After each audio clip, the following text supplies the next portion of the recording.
नमस्कार, श्रेया कॉर्नरमध्ये तुमच्या सर्वांचे स्वागत। आज आपण उपवासासाठी एक गोड अशी रेसिपी तयार करणार आहोत, ती म्हणजे लाल भोपळ्याची खीर। या खीरेची खासियत म्हणजे एकदम साधी आणि पौष्टिक, तसेच चवीला देखील अप्रतिम अशी लागते। लाल भोपळा उपवासाच्या दिवसात खाण्याजोगा असतो आणि त्याचा गोडसर स्वाद खीरीला अनोखीच चव देतो। चला तर मग खीर कशी करायची ते पाहूया।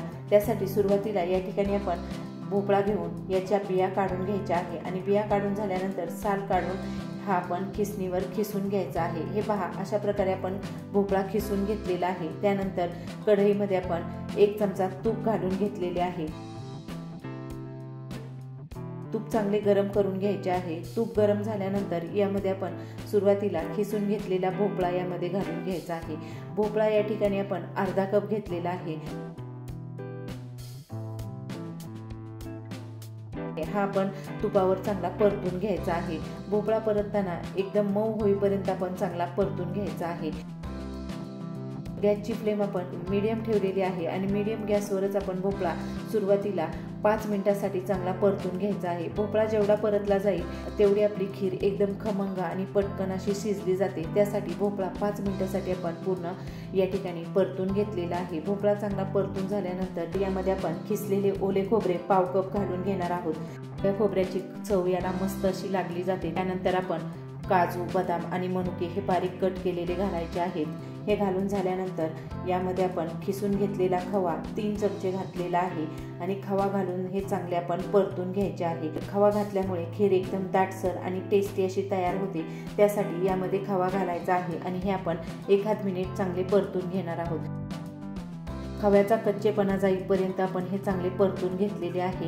हे पहा, अशा प्रकारे हे आपले परतून झालेले आहे। त्यानंतर यामध्ये आपण 1 लिटर दूध घालून घ्यायचे आहे। दूध या ठिकाणी आपण फुल फॅटचे घेतलेले आहे। सुरुवातीला दूध आपण गरम करून घेतलेले आहे आणि हे हलके गरम असतानाच यामध्ये घालून घ्यायचे आहे आणि नंतर हे चांगले आपण मिक्स करून घेणार आहोत। सर्व इन्ग्रेडियंट्स यामध्ये चांगले मिक्स होतील अशा प्रकारे आपण हे कंटिन्यू मिक्स करून घ्यायचे आहे आणि हे सतत अशा प्रकारे आपण हलवून घ्यायचे आहे।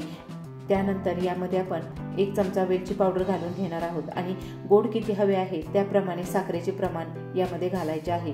या ठिकाणी आपण अर्धा कप साखर घातलेली आहे आणि त्यानंतर यामध्ये आपण केसर घालून घेणार आहोत। केसर हे ऑप्शनल आहे, तुमच्याकडे असेल तर घालू शकता, नसेल तर हे स्किप करू शकता आणि हे पुन्हा आपण सतत अशा प्रकारे ढवळून घ्यायचे आहे। गॅसची फ्लेम आपण कमी केलेली आहे।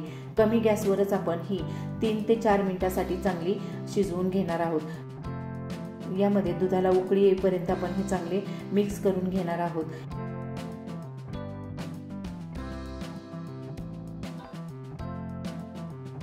कमी गॅसवरच हे आपले कंटिन्यू अशा प्रकारे आपण हलवत राहायचे आहे।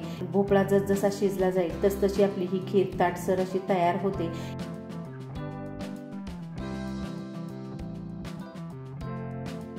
या ठिकाणी तुम्ही पाहू शकता, मस्त अशी दुधाला उकळी आलेली आहे आणि आपली खीर या ठिकाणी शिजून तयार झालेली आहे। ही खीर तुम्ही गरमागरम किंवा गार झाल्यावर उपवासाच्या पुरीबरोबर किंवा अशीच देखील खाऊ शकता। आशा आहे की तुम्हाला ही रेसिपी आवडली असेल। आपल्या उपवासाच्या दिवसात गोडसर चव आणण्यासाठी लाल भोपळ्याची खीर तुम्ही नक्की करून पहा। या ठिकाणी खीरीची तुम्ही कन्सिस्टन्सी पाहू शकता, एकदम दाटसर अशी ही खीर तयार झालेली आहे।